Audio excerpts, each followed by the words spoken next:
All right, so I'm going to talk a little bit about our new ability for the Ultralisk. The Ultralisk has a little bit of a size problem. He needs to go on a little bit of a diet. He's had this problem for many, many years, and it makes it very difficult for your Ultralisk to get into battle. He gets stuck on your own Zerg units. He gets stuck, of course, on enemy units, and you often lose these guys, or you certainly don't maximize their ability because they're so big. And the Ultra, of course, in Wings of Liberty has been a powerful end-of-game splash unit. We want to kind of buff this a little bit in Heart of the Swarm.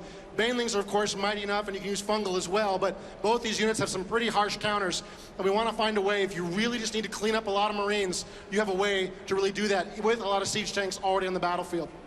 So we're adding this burrow charge ability on the Ultralisk that allows him to bring the battle right to the heart of the enemy.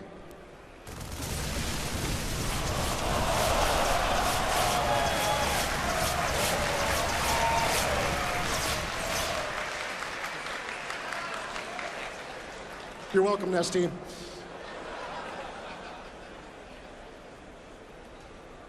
So the Viper is the new full spellcaster unit. It's got 3 full spells, just like any other spellcaster in the game. So this means that the Overseer is cut, and the Viper will be taking its spot. The main role of the Viper is to break choke points. So in this screenshot here, you'll see Blinding Cloud being cast against a bunch of range units. And what this ability does is it makes it so that every unit underneath the cloud gets their attack range reduced to 1. So other than that spell, we also have other spells that will potentially create new strategies. So in this screenshot, you're seeing Immortals get pulled into the Zerg army so that the Zerg army can easily focus fire and kill them before engaging the Protoss force. So in this video, you'll see Blinding Cloud in action, and the Marines aren't able to kill a single Baneling before they approach and kill everything. Of course, you can micro against this by moving the Marines out of the cloud.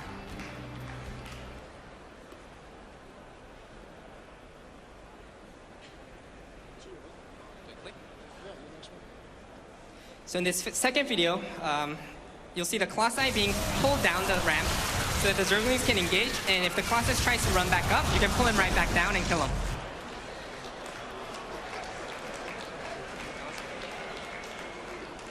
All right, I'm going to talk about a new Zerg artillery unit called the Swarm Host. Now this guy is a great way to gain map control. And what he does is he burrows and he spits out for free a bunch of little timed life units called locusts, which swarm across the map. This is a very Zerg way to have an artillery unit, and it's hopefully a very Zergy way to gain a bunch of additional sort of static map control. Obviously, Zerg have a decent amount of map control right now through sheer speed. They can use their Zerglings to threaten your base, makes you keep running back. They can use Mutalisks to threaten your base, keeps you running back. We wanted something they could use to also just kind of fundamentally apply some pressure. Something that would really force the enemy to deal with the Zerg who had some kind of fundamental advantage. I'll show you how these guys work. Here's a bunch of these swarm hosts waddling into action here in front of this mighty-looking Terran base.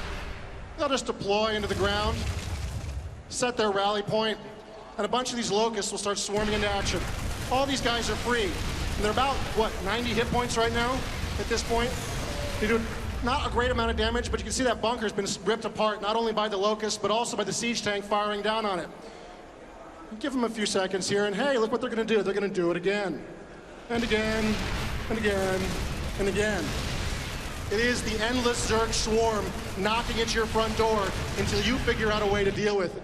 In this case, these Terrans need to try to run forward and take them out. If there's a bunch of Zerglings behind those swarm hosts, that's probably not such a good idea. They may have to back up. And again, the Zerg have gained some board control, some advantage, and they've been allowed to siege that Terran base. It's not as immediately dangerous as a siege tank, because that bunker would be immediately vaporized as the siege tank and so would everything else. But it's the slow, methodical grind of the Zerg. So here's what we got today for the Zerg. We've got the new Ultralisk, which allows them to burrow charge, take the battle right into the middle of the enemy. We've got the new Viper, which has a bunch of new ways to sort of mitigate damage against the swarm, as well as to steal enemy units and pull them right into your stack. And we have the Swarm Host, a new brutal, methodical type of Zerg artillery that allows you to create for free the endless wave of the swarm sort of smashing against the enemy's line. So a lot of people might argue that the Protoss Ball of Death is a little too strong. So Protoss doesn't really need new units in Heart of the Swarm. But even the mighty Protoss suffers from some issues, and we try to hope to solve these issues through new units. So the first problem that Protoss have in Wings of Liberty is they don't really have a solid, constant rating option throughout the whole game, especially in the early mid-game. So one thing about the raiding units that we wanted to avoid was pretty much every single raiding unit in Wings of Liberty focuses around how fast you kill workers, how effectively you kill workers. So for this new caster unit, we wanted to make sure that we don't really focus on killing units. At the same time, we wanted this caster to be viable throughout the course of the whole game and a very powerful option throughout the whole game as well. Protoss also suffers a little bit from the lack of AoE anti-air, especially in the late game. So I'm sure all those Protoss players out there have experienced fighting against Zerg, who build, say, like 40 or 50 or even more Mutalisks in the late game, and you really don't know what to build because you don't really have anything against that. The Phoenix are good against small groups of Mutalisks, but if the scale gets that big, there's really not much you can do. So just like the Terrans, Protoss does not suffer from not having options in terms of having that all-round 200 pop supply army. So our direction when creating these new units was, while we could replace some of those units in that ball of death, we didn't really want to increase the effectiveness of that huge stack of army. All right, I'm going to talk about a new Protoss unit called the Tempest. The Tempest is a new capital ship for the Protoss players. It's a big guy, requires fleet beacon. This does mean, at least for the moment, that the carrier is out. The Tempest is going to take his place. Let's have a moment of silence for the carrier. All right, it's over. All right. He is a very powerful AoE anti-air unit as a flyer, so he's something that can defend your base from mass Mutalisks. And he also can fire against ground units, so he's a decent air assault unit as well. It gives the Protoss a really powerful reason and way to deal with that end-of-game Mutalisk scenario that David was talking about.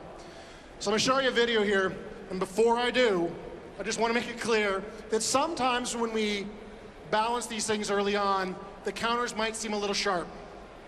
This is probably a little sharp for where it will ultimately end up.